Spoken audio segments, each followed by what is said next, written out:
Pray po muna. Amen. Ito po tayo. Amen. Lord, hallelujah, Panginoon.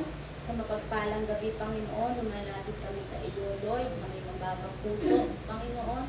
Lord, samahan niyo po kami, Panginoon. Lahat man po ng sasabihin ko, Panginoon, ay maging pagpapala sa bawat isa. At Lord, itago mo ako muli, Panginoon, sa likod ng iyong kapangyarihan. Ikaw ang makita, Panginoon. Ikaw ang marinig. Maraming salamat, Panginoon, sa gabi ito. And we praise you, we glorify your name, Panginoon. In Jesus' name we pray, Amen. Amen. So sabi po dun sa first po sa last 7 word ay, Father, forgive them for they know not what they do. Ito pong sinabi po dito ni Jesus is nag-focus about sa forgiveness. Amen. And ano po muna yung forgiveness? Ang forgiveness po, at true forgiveness is a conscious, voluntary decision to release feelings of resentment, anger, and vengeance towards someone who has harmed you, regardless of whether this deserve it. It is a personal journey toward inner peace that prioritizes emotional healing over holding grudges, allowing to move forward without being dominated by passive. Ito po ay sabi kay Maring Google. Yung ano po ay personal pang inner peace, ganyan.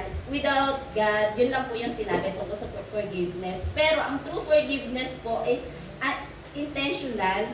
Amen. It is a conditional choice of to release resentment. Kumbaga, hindi ka voluntarily mo yung ginagawa na para kay Lord kasi i-mirror mo kung anong ginawa ni Lord eh. Yes. Dito papasok yung sinabi ni Lord na we forgive, sinabi sa Bible, doon sa Ephesians 4:32 na we forgive because we have been forgiven.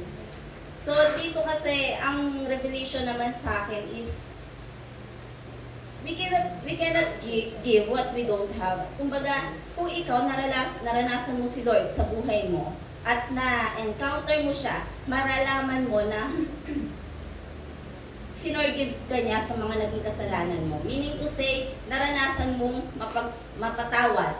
So, kung anong naramdaman mo, yun yung i-release mo naman sa ibang tao na para mapatawad mo sila even though hindi nila deserve, sobra kang nasaktan, family, friends, kahit sino pa man yan. Pero kung naranasan mo si Lord at alam mo pinatawad ka ni Lord, makakapagpatawad ka. Yes. And Amen.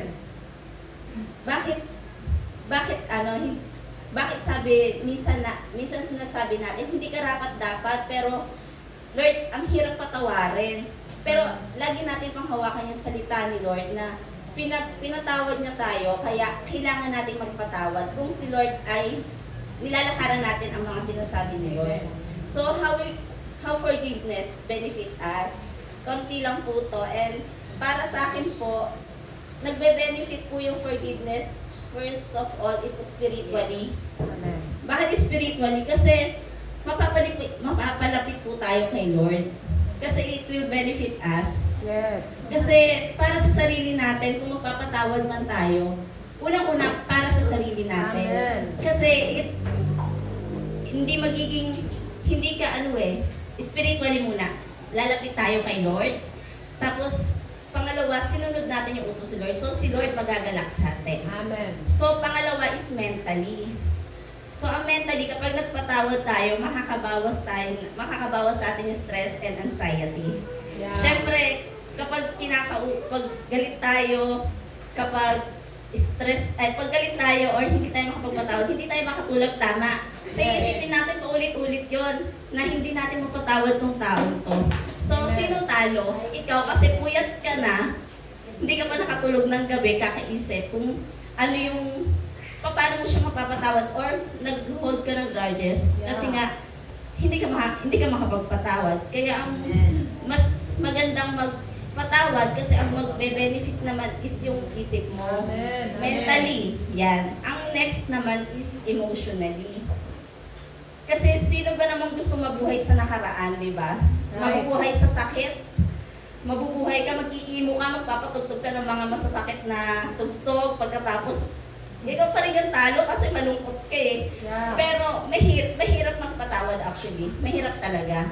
Kung totoo kang nasaktan, madali magsabing, sige pinapatawad na kita. Pero deep inside, meron pa rin tayong pinanghahawakan na masakit pa din. Yeah. Pero kapag si Lord Yun. Amen. si Lord at ang word ni Lord ang lalakaran natin, Amen. hindi mahirap magpatawad kasi it may affect unang-una yung happiness mo.